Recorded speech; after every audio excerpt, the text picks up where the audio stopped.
Hello everyone. Welcome to the Fitness Corner under the block. You're hanging out with the Red Dot crew, and this is the Red Dot Fitness Unplugged, the podcast where fitness meets real life and we spill the tea on what's really like in our little corner under the block. Hello, this is Philip. So you might be wondering where Red Dot Fitness is. Well, we are located at Upper Serangoon Road. We run a variety of classes from HIIT to weightlifting to cardio classes and everything in between. If you want to find out more, you can follow us on Instagram at Red Dot Fitness. Hey, what's up, guys? It's Philip, And Eugene, and today we're back with another episode of Red Dot Fitness Unplugged. Yay! Okay, so Philip, what? what are we going to talk today? So today we're gonna talk about so a lot of gyms have a lot of athletes. Yes. That sentence is kind of stupid, but you know what I mean, right? So when there's a lot of athletes, you tend to find a certain what we call archetype of people, in a gym. Oh, there's so many walks of life, right? Correct. So many kind of people. Yeah, so many kinds of people. Everyone is different. Yep. But there will always be that certain archetype that you will notice one. Okay, so I guess the most common archetype, right? I would say, right, is definitely the newbies. Don't you think so? That's true. A lot of people, they want to get into fitness, so you see this type of people just come in and not really sure what to do. And I guess they're more common, especially at the start of the year, because New Year resolutions. New Year, right? Yes, then it's kind of our job to just educate them, as much as we can, and hope that after the month of January, they will stick by. I think if you did a good job, and they like it, they'll stick by. But sometimes people fall back into habits nah. You know what I mean? The adrenaline or the rush is gone. The rush of the New Year's. Yeah, I feel at least even back when I was younger, I've convinced some friends to play basketball as a resolution to get fitter. Yep. And they have fun, but afterwards nah, don't want to anymore. Yeah, but what makes you think why the motivation is gone? I think it's because when it comes to getting into better shape, right, it takes longer than not just some, but a lot of people expect. Yep. You can't work out once and just Have six pack. have six pack have six pack. I want that though. Yeah, I wish lah. It's that easy. Yeah, and actually I was that kind of person before. I'll work out a bit, I can already lah. Then nowadays I realize even after a 2-hour workout, I look in the mirror and I think to myself, damn, I'm still fat. But it's also it's a, I mean, quote unquote, I'm still this weight. You know what I mean? Yeah, but during the workout you are lifting heavier, and then the yes. intangibles rewards. Yeah, the intangible rewards are there, but most people, they're they want. I mean, come on, if you don't really have a particular goal, you can't just want to look good naked. That's what you would say, lah. Yeah, You know what I but mean? I also think that trainers should actually educate their members or clients, right? That no matter anyone who want to change their lifestyle, right, for the better, the intangibles will always be first than the tangibles. Or the tangibles should be something you can see in the mirror. Correct. Right. I think it's also, as a coach, you must also remind them that hey, It's you're a making journey. progress so far. Yeah. I think one of our members yesterday, Yep. they PR'd their front squat by 20 pounds. Okay. Yep. So from 205 to 225. Yep. So that should give you a hint, if you're listening, to who you are. Yeah. So that person told me, right? I gotta keep in mind that I shouldn't mention the name. That person told me that Only 20 pounds. no, not say only 20 pound. Then? I still noob lah. I still cannot do the double under or the handstand. Yeah, 205 to 225. Yeah, 225, guys. 225 is 102 kg. Yeah, exactly. It's like then I What are look you at talking it, about? huh? But you just did a good PR today. You know what I'm saying? Yeah, don't be It's too hard on yourself. Yeah, sometimes I told that person, hey, it's okay. It takes time, but just celebrate the small wins today, like your 20 pound PR. You don't need It's not it's not even a small window, Yeah. but like I had to kind of frame it in that way since like it's like If I have 20 pound PR, I'll be very happy. yeah, exactly. It's like Okay, maybe not 20 pound PR, maybe like 10 pound PR. that would be I'm also very happy. yeah, exactly. So it's like okay. Then I had to like take a step back, and say, hey, this kind of thing takes time. You've made your improvements, From back then you couldn't even mount the wall. Now you can at least dare to mount the wall, even with a little bit of assistance, Yep. Yeah, the person has come a long way, and I guess as a coach, you need to kind of remind the newbies, right? That hey, Like reassure them. reassure them that these things take time, Yep. and if they've been there for like maybe 2 or 3 months, that you have to assure them that they have made some progress, Yep. or probably a lot of it if Or they're kind of consistent. rekindle the fire. Correct. Make them like you're still on the right track. Mm. You're not like stagnant. Correct. Right. I think if coaches have the ability to do that, you will generally touch hearts, tend to see, they'll touch hearts, and Yeah. you generally tend to see the members stay there for a while. Yep. Which in Red Dot, I can say, quite once. Yeah. Quite once. Right. I would say. Yeah. Yeah. So what about the next archetype, Eugene? That's a good type. I think will be the sandbagger, or Sandbagger. the considered as an excuse maker. Excuse me. I would argue that that's probably like the second most common archetype, Yep. Yep. and sometimes we are all of them. Yeah, I mean, we coaches also will. We have our bad day, right? Sandbag all the way. Actually, I think I am this kind of archetype one. Is it? Yeah, but not in the gym, just outside. So I don't know why, right? Yeah, what? My group of friends and I, when we play basketball or go to the gym outside, we always say we not very good one. We not very good one. That's So- just being humble. No, like it's like excessive humble to the point like it's just like Annoying. annoying, and like you're low-key sandbagging, like actually we're not that good one. So during the shoot round, I just kind of fuck around and like okay, Right. like then in the match we destroy the other team. Yeah. That kind of sandbag in a way, Mm. you know what I mean?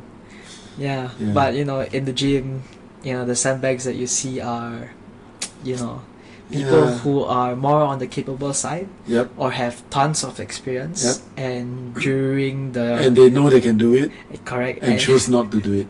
and choose not to do Okay, it. if you don't have the capability to do it, We understand. it's fine, Yeah. right? If you have the capability to do it and no legit reason, it's not like, oh, I didn't sleep well yesterday, I'm sick, Yeah. I'm actually injured, whatever, that kind of thing. Mm. And it's like, hey, you just sandbagger. The most common thing you'll hear from them is, Yeah. this way Cannot one Then they go on to Very destroy the workout. heavy. Then they go on to destroy the workout. Yeah, exactly. Yeah, it's like, But in a way, like they're like kind of just sandbaggery works. If they can push through the workout, Okay. they just don't want to do it. They're like the word, the sandbag word. Like Okay. how do I put this?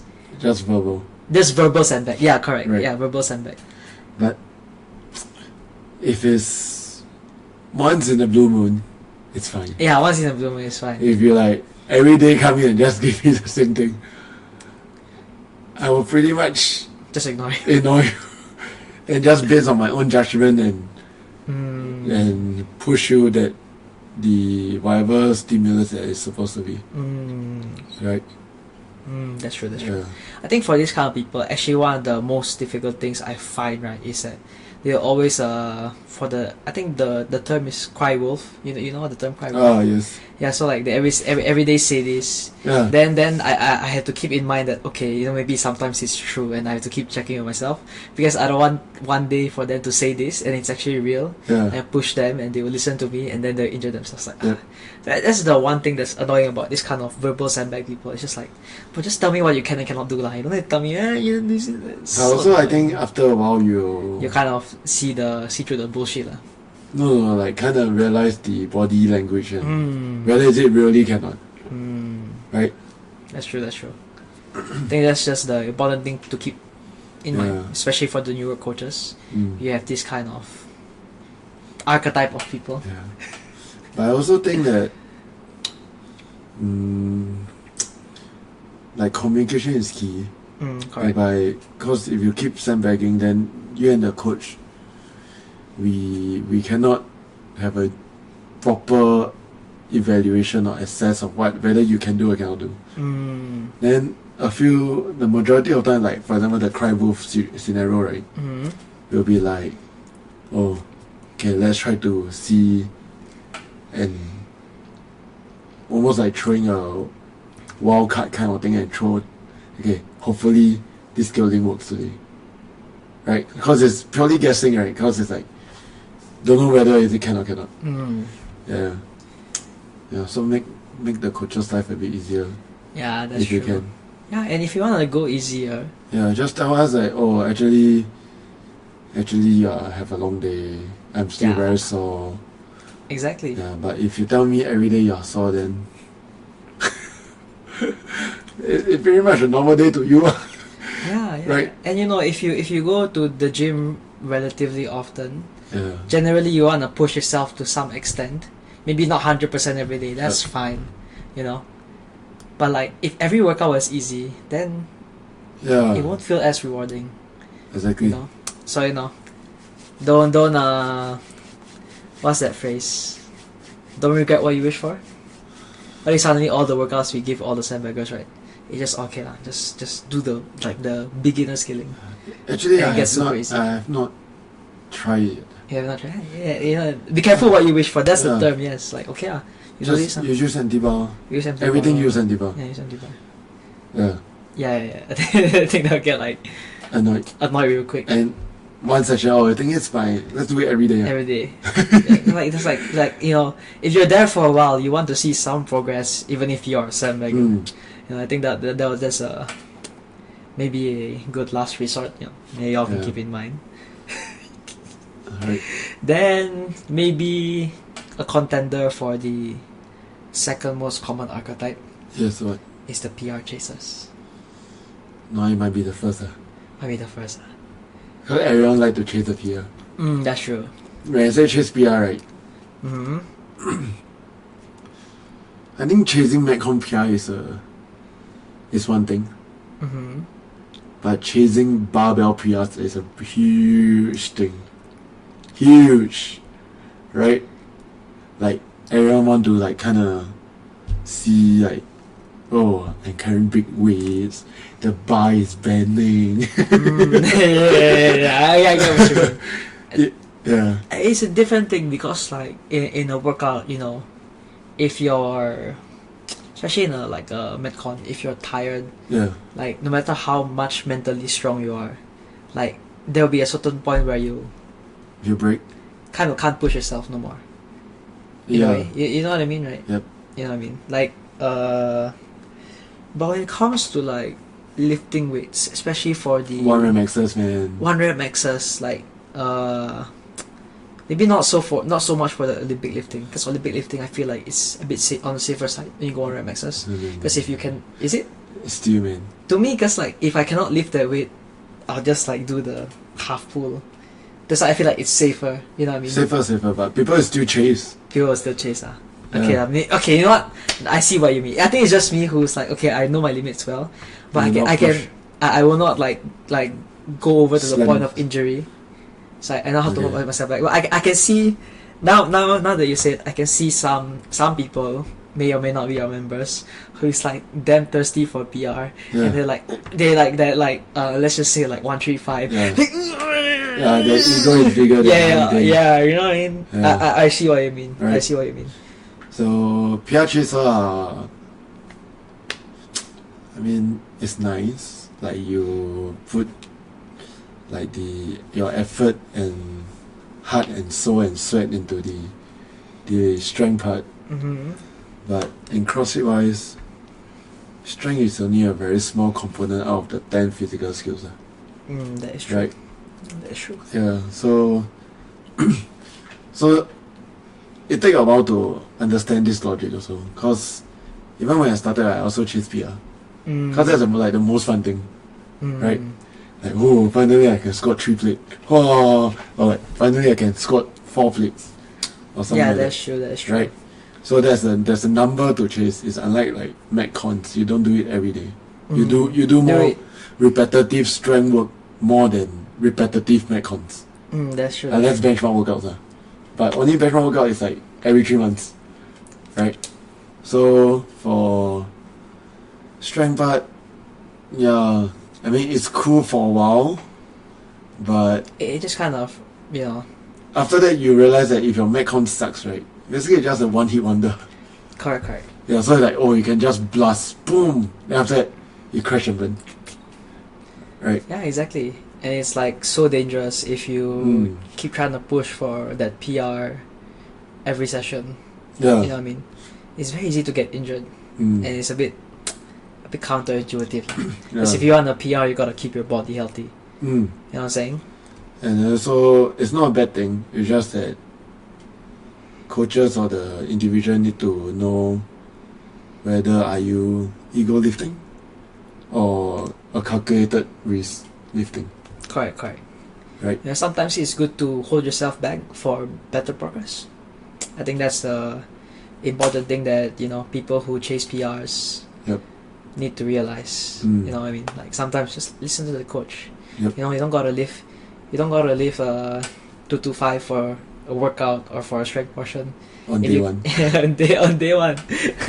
Even for the most experienced people, you know, like, you know, okay, sure, you know, today you're supposed to lift 80%, but what if that day, you know, just a bit tired, you can't lift at 80%, or during a workout, you can't get that RX, although you can lift that weight, but you can't lift that weight for the workout, like, in terms of reps, and metcon style. You know, I think it's just, people need to realize that. Yeah. It's just a humbling phase that they need to go through. You know what I mean? And we hope that as coaches, you know, that humbling phase is not because of an injury. Yep. You know what I mean? Yeah, but for me, I was never really into that. I'm never really into this whole PR thing. Yeah. You know what I mean? But I think because maybe I'm just built different. No, maybe the culture of Red Dot or something like that. That's true. Because the chasing, I say right, I used to be that guy. But now you're not. I went through like I'm enlightened. Enlightened. What happened to you? What happened to you? Strength is not everything. Okay. Sure. So the I think the culture kind of changed. Right. Yeah, that's true. Yeah. Yeah. Usually we only. I mean, sure, we always try our best, but we only chase PR when it's time for the PR days. You know what I'm saying? Yeah. And also, just when we talk about sandbagger, right? How about those who are basically the overachiever? Overachiever. In what sense do you mean overachiever? Like try to. Okay, like Okay, when you say overachiever, means they bite off too much, then they can chew. not like they like A star. No. So meaning, let's say the workout friend, which is RX, which is 95 pound. But let's say they only can do 5 reps of 95 pound thruster. Then they say, okay, I can RX. Yes. Yeah. I think this falls like this archetype is quite close to the PR chaser. Quite good. Except it's like a different kind of domain. Yeah, it's like ego is more than anything. Like full on. Yeah. Like maybe I can deadlift 225. Maybe my 3MX is 225 deadlift. Then you try to do it for a workout. I try to do for that end. Yeah, 225. 45 deadlift on shot. Right? Yeah, like they try to overachieve and like it's not within their means to do so. Yep, then after they crash up in. I think this is actually worse than a PR chaser. Worse? Yeah, worse. Because it's not like every day you'll do PR. We try to lift heavy, you know what I Yeah. mean? Whereas like we do metcons, if you come every day, you'll do metcons every day. Yep. And we try to overachieve every single day, then very high risk of injury. Right. Or it could be you are injured. but you think you can do it. Yes. Then you never, I mean, the athlete didn't take a consideration that actually there's some limitation in terms of injury. Yes. Oh my Then I was god. like, hey, I can do it. I can suck it up and then. I think holding back these kind of people is the most annoying thing in the world. Yeah. Because okay, you can do this before, and I get that you want to do it, but you're injured. Hold back a bit, stay safe, recover. Then when you're good to go, we go. Yeah, but I also think that it's a constant reminder from the coach. Correct. Put your athlete back to the ground. Correct. Yeah. I think also common for people who are veteran or elite athletes. Yep. They go off like somewhere for a while, haven't exercised for months. Or like then I they come know back. it all. Yeah. Then they come back and like, they like think they can still do it. Yep. And it just kind of hits them like a truck. Yep. That actually happened to me recently. So I was in the Philippines last year. I was there for a while. Not much physical activity. Couldn't really do much, other than the one time I visit CrossFit Ethos. Shout out, by the way. Yep. Yeah. So that was like my only physical exercise Like aside from. Miggy. Yeah. Correct. That was my only physical exercise aside from like 2 gym sessions. Yep. Then afterwards we got busy, like just going out, chilling with the family. Then I come back, I played basketball. It's like, I think I can still do it. Then like I played for like 5 minutes, it's like so humbling. You know what I mean? So I try to overachieve it. I think that I almost fell sick after the day. So I was like in a way kind of trying to overachieve, and it's a humbling experience. So gotta hold these kind of people back before you injure yourself. And also definitely have the hard workers, right? The grinders. The grinders, correct. Yeah. So basically, they show up almost every day, consistently. Basically, the 7 a.m. people. Yeah, may not. I mean, even the different classes crew, That's true. Like you see them consistently, almost every day, trusting the process of the programming, and then they might not be the most talented, they might not be the natural athlete, but you can totally see their progression, right? From day one, be it whether in the form of size, weight, or even numbers, right? In terms of workouts. So I think that kind of athlete is very inspiring for coaches, right? The more dedication and everything, then you realize that, wow, this person actually pay the dues and do the job. Correct. Grinders. Yeah. I think they're like the most fun to coach. Yeah, I mean, because maybe not fun. Maybe the easiest to coach. Okay, yeah, that's the word. Because they show up every day. Yep. And it's I guess from a coaching point of view, if someone shows up every day, it's kind of easier to build a good coach-athlete relationship. Yep. And it's like it's fun to coach them. They listen to you. They'll push through. Like, hey, they try to get the work done. Yep. And if there's any newbies in the class, sometimes what I like to do, especially if it's a pair workout, like and the capacity is like not too far away from each other. I just like, okay, hey, you pair up with this person for the warm up first. If anything, just if I'm not available, if I'm somewhere else, I will be there. But just in case I'm attending to another athlete, you can ask that grinder, I guess. Yeah. You know what I mean? Basically trustworthy. Trustworthy athletes, correct. Yeah, I think they are pretty trustworthy athletes. Because if you're a grinder, most likely you also fall into the category of knowing what's right, what's wrong. Correct. A bit more. Might not be a perfect mover, but I roughly know like 80% of the movement. Correct. You know what I mean? It's like I guess in a way they kind of fall, because if you're a grinder, that means you've been there for a while. Yeah. They're like the experience or vets, I guess, even if they haven't been there for like the longest. And then they're good athletes to rely on, because like sometimes hands are just full, and okay, the athlete in class, okay, you got it, okay, you help me a bit, okay. So we talk about consistency, right? How about the weekend warriors? They only come on the weekend.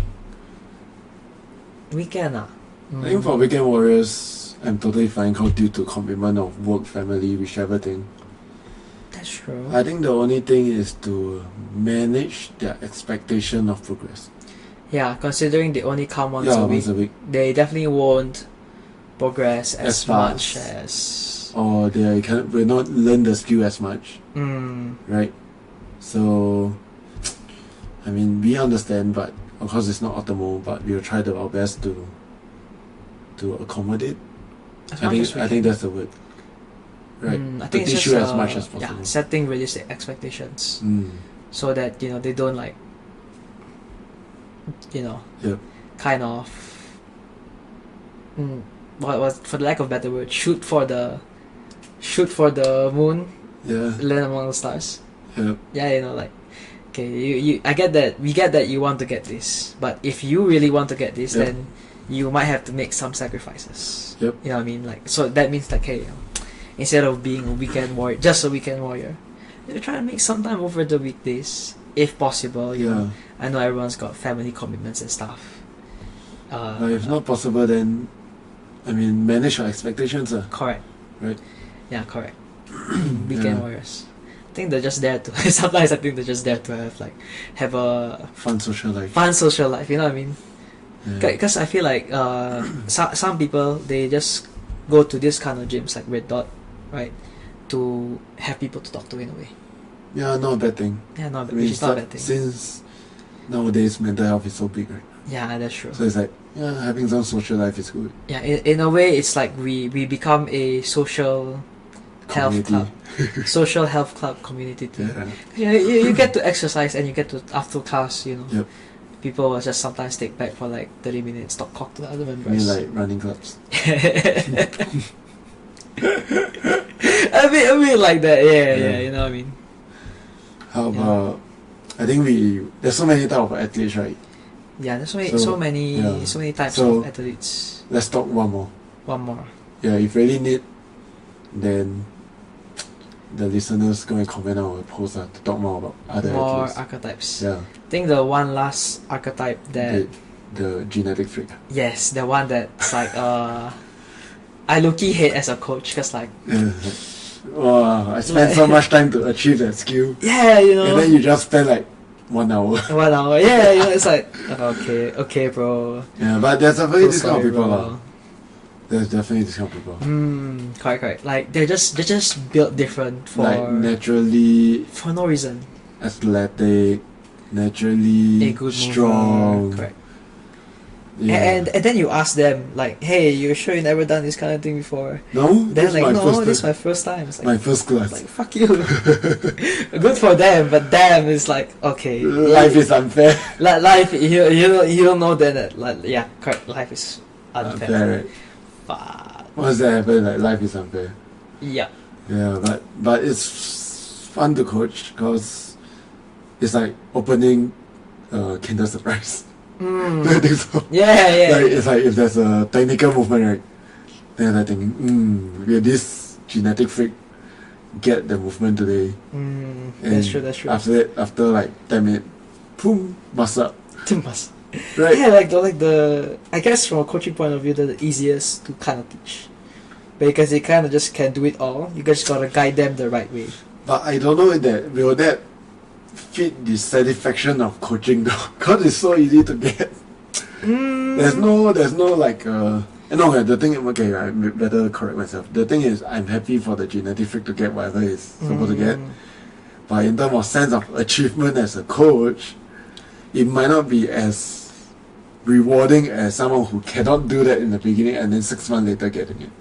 I mean, I get what you mean. At the end of the day, it's like, okay, like sure, instead of progressing 6 months, you progress in like 5 minutes. Yeah. But you still, I guess, in a way, because they don't know the movement, you're still kind of coaching them to get it. It's just that somehow this fucker gets it in 10 minutes. Like, you still get that satisfaction, although it's not like over the long term. You know what I mean? It's like, okay lah, at least even if you can do it, you learn it from me. Don't forget my name. You know what I mean? You know what I mean? It's like it's like sometimes you meet just this, unfair it's just unfair lah. And, but at least you're still kind of coaching them in a way. Okay, so this one type of genetic freak that you ever met, right? So basically, natural athlete, move very well, everything easy to teach. Now that another kind of genetic freak that I know is like the individual, right, will not build up lactic acid. You know, in Metcon, when you don't build up lactic acid, you basically are in bar. Anything you just, as long as your cardio is like top form, right? Yeah. What is grip strength? I can hang on the bar the whole day, man. You know, I've never met that kind of athlete before. Do we have one in the gym? There might be. Might be. I suspect one. Suspect. Okay, let me know who later. Yeah. Yeah, I don't think I've met that kind of athlete before. Yeah, I suspect one. Maybe, not saying no lactic acid, like very low production of lactic acid. Or like efficient clearance. Yeah, Whichever way, yeah. Whichever way. No, I've never met that kind of freaks before. No. Like I've heard of stories. Yep. Of like absolute freaks who can just like run forever. Run on story. Yeah. And just go. The only time they stop is like they're out of breath. Yeah. And they will tell you, I don't feel my legs. My legs is fine. Yeah, correct. Yeah, I get what you mean. Yeah, I think, wow, that's incredibly unfair. Because here I am dying in the Metcons and like they're just there like, okay, bro. Breathing normally, not even sweating. Yeah, it's like fuck. Yeah. So Philip, what kind of athlete you think you are? Okay, maybe I. Archetype. Yeah, maybe I. Okay, let's do this. You think what kind of athlete am I? And what kind of athlete you are? You are. What kind of athlete are you? Yeah. Maybe you start first. What do you think I am? I think Philip is a grinder. Grinder, man. Like pretty much. Okay, when I say grinder, meaning, okay, maybe he do not have the luxury of working out every day. But whenever you work out, right, no matter how hard the workout is, right, you'll grind it. You'll grind it. Yeah, just do that. Okay, that's what I mean by grinder. Basically, you will suck it up and make it happen. That's true. Whether you hit the mark or not, that's another story. Yes. I will give 101%. I would like to attribute that to my fuck it, we ball mentality. Yeah. For you, what kind of athlete are you? I mean, if you had to ask me, right? Yeah. I would say the genetic freak, but are you a genetic freak? Would you consider yourself a genetic freak? No, right? I mean, I've heard your story. I've heard your stories of you having to work for your muscle ups. So I definitely know you're not one of those people. 1 year. Yeah. No, is it 1 year? 1 year? No. Maybe 6 months. 6 months. Yeah, like you know. Like, it still took you time. Yeah. You know what I mean? You what kind of athlete are you?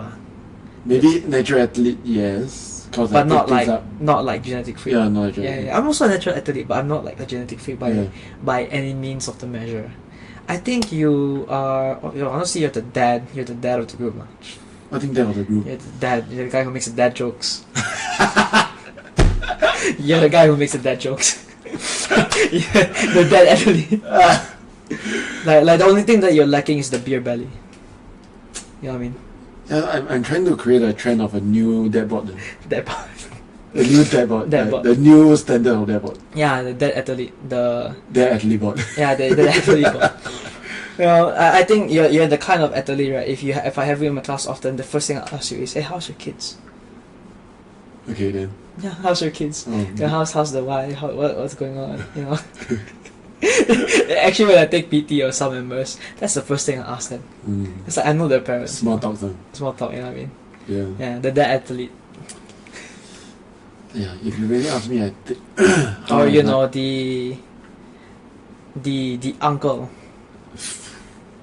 Do you know those kind of people?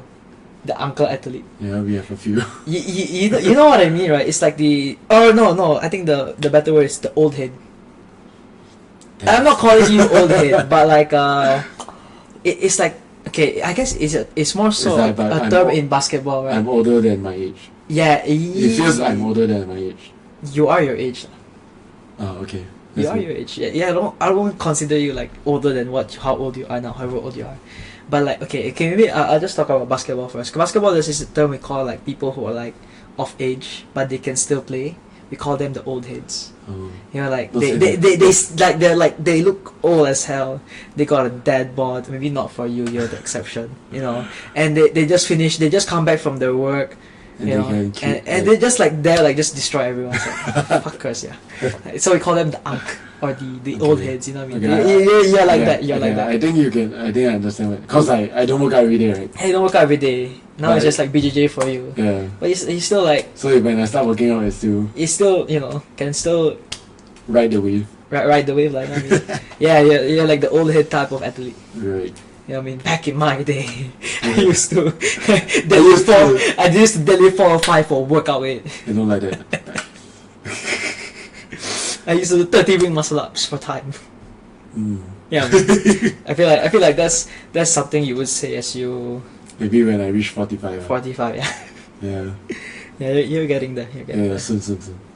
Yeah. Right. Yeah. So I think we cover a lot of type of athletes. Correct. Like if you really, I mean, for the listeners, if you really like this kind of This kind topic, of right? topic, yeah. Just let us know. Yeah, there's so many types of Yeah. athletes out there, and like Yeah, there's so many more.